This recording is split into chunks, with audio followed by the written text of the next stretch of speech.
दोस्तों, घर बनाना आसान नहीं होता है। लोग अपने जीवन भर की पूंजी लगा देते हैं अपने एक मकान को बनाने में, अपना एक सपना बनाने में। लेकिन दोस्तों, वो सपना डर में बदल जाता है जब एक पिलर का निर्माण वो करते हैं, उसमें कई प्रकार की गलतियां त्रुटियां उसमें रह जाती हैं। इसलिए दोस्तों, काम शुरू होने से पहले आप ये बातें ज़रूर चेक करिएगा। नहीं तो दोस्तों, बाद में सिर्फ एक लाइन बोलोगे, काश हमें पहले पता होता और पहले हम इस गलती को सुधार लेते। मकान सिर्फ एक गलत पिलर की वजह से कमज़ोर हो जाते हैं। बाहर से दोस्तों मकान कितना भी सुंदर दिखे, लेकिन अगर नींव और पिलर में गलती हो गई ना, तो दीवारें फटेगी, छत झुकेगी, लाखों रुपए का नुकसान दोस्तों आपकी हो जाएगा। बाद में आप कुछ भी नहीं कर सकते।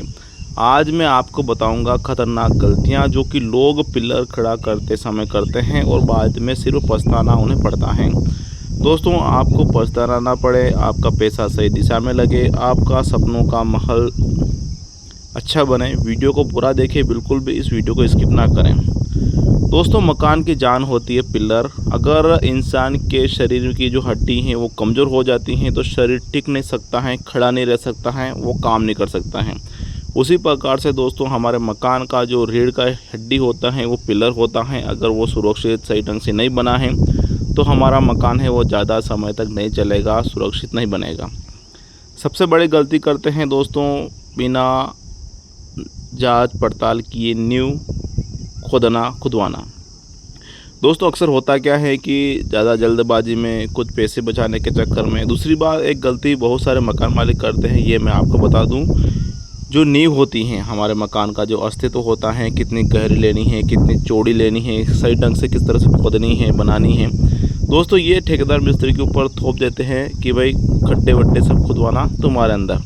लेकिन दोस्तों, ये अगर मेरी माने ना, तो ये जो गहराई, नींव की जो गहराई है अपने के अंदर ही रखना है। चाहे कुछ पैसे वधू लग जाए, लेकिन दोस्तों अपने के अंदर ही रखना है। क्योंकि दोस्तों, जब भी हम नींव की खुदाई करेंगे ना दोस्तों, तो हमें अच्छे से, जब तक नींव कठोर नहीं आ जाती हैं तब तक दोस्तों नींव की खुदाई करना है। इस प्रकार से आपको ध्यान देना है। अगर यही काम आप किसी ठेकेदार के जुम्मे रखेंगे ना, सौंप देंगे ना, तो वो क्या है कि पैसे बचाने के चक्कर में 4-5 फीट या फिर कमज़ोर रही नींव तब भी हो जाएगा, ऐसा बोलते हैं। तो ऐसा आपको नहीं करना है दोस्तों। ये तो हो जाती है नींव की बात, जैसे कि मैंने आपको बताया है क्या आपको करना है, क्या ठेकेदार द्वारा करवाना है, ये मैंने आपको बताया है। एक और है पिलर का सीधा न होना। दोस्तों, अक्सर मैंने देखा है कि जो फाउंडेशन का जो खड्डा खुदवाते हैं वो क्या है कि बराबर नाप तोल से नहीं खुदवाते हैं, जिसके चलते हमारा पिलर कहीं इस साइड हो जाता है, मतलब सेंटर झुक कर एक कोने में, एक साइड में हो जाता है। तो ऐसा आपको नहीं करना है। अपने घर पर चेक कीजिएगा, जो पिलर हैं वो सेंटर में आना चाहिए। दोस्तों, यहाँ एक सरिये की भी बात आती है। जब भी हम मकान का निर्माण करते हैं, पिलर में जो सरिया है वो कौन सा दें। दोस्तों, आप ज़मीन के अंदर तक का जो पिलर हमारा फाउंडेशन बनकर बाहर आया है, उसमें आप अच्छे से अच्छी क्वालिटी का, अच्छे से अच्छे mm का सरिया यूज़ करना है। रिंग भी आपको अच्छी से अच्छी लगानी है। उसकी मोटाई भी आपको पर्याप्त थोड़ी बड़ी ही रखनी है। इसके बाद में दोस्तों, आप ऊपर का जो पिलर है, अपने प्लिथ लेवल के ऊपर का हिस्सा छोटा कर सकते हैं, अपने ज़रूरत के हिसाब से कर सकते हैं। लेकिन दोस्तों, अगर नींव की अगर बात आती है, फाउंडेशन के अंदर की बात आती है, तो आपको मजबूत तरीके से काम करना है। 1-2 सरिये की राड वधू डालनी है, कम नहीं डालनी है दोस्तों, मजबूत रहेगा। दोस्तों, इसमें एक और जो गलती करते हैं वो करते हैं तराई की, जो कि सबसे बड़ी गलती होती है। दोस्तों, आपने कितना भी अच्छा सरिया लगाया है, कितनी भी गहराई आपने नींव रखी है, कंक्रीट मिक्स अच्छा मिलाया है, सीमेंट अच्छा यूज़ किया है, लेकिन दोस्तों अगर उसकी क्यूरिंग सही ढंग से नहीं होगी ना, तो वो मिट्टी ही रह जाएगी। मतलब कि वो इतनी ताकत नहीं बना पाएगा कि आपके मकान का लोड ले सके। दोस्तों, अक्सर मैंने ये पाया है कि सबसे बड़ी जो गलती करते हैं, अनदेखा करते हैं, इग्नोर करते हैं, वो तराई में करते हैं। तराई में बिल्कुल भी आपको नहीं करना है। जितनी तराई आप करेंगे उतना मजबूत आपका मकान बनेगा। कभी भी आपको तराई में कॉम्प्रोमाइज़ नहीं करना है, अनदेखा नहीं करना है, ज़्यादा से ज़्यादा तराई करना है। तराई करने में कोई नुकसान नहीं है। आप ज़्यादा तराई करेंगे तो फ़ायदा ही फ़ायदा है। जितनी ज़्यादा तराई, उतनी आपकी घर की मजबूती, उतनी आपकी घर की उम्र बढ़ेगी।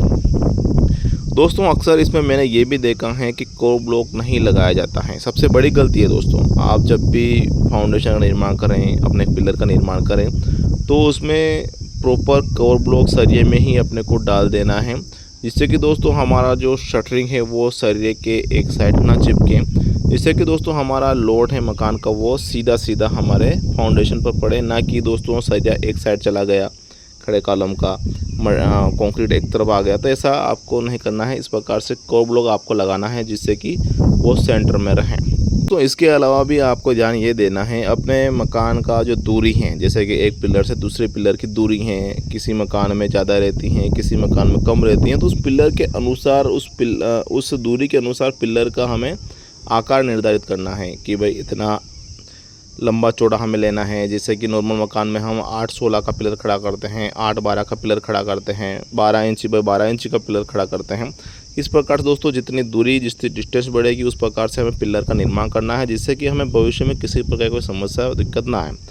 दोस्तों अगर आप चाहते हैं कि मैं दूरी के अकॉर्डिंग कि भाई इतना दूरी हमारा है, तो दूरी के अकॉर्डिंग पिलर का साइज़ क्या रखें, उसमें कितने एम का सरिया प्रोवाइड करें और उस एक पिलर पर हम कितना मंजिल मकान बना सकते हैं। अगर आप वीडियो चाहते हैं तो आप मुझे कमेंट में बता दीजिएगा। तो फिलहाल के लिए इतना ही दोस्तों। वीडियो में जानकारी अच्छी लगी तो वीडियो को लाइक करें। आप अपने परिजनों को इस वीडियो को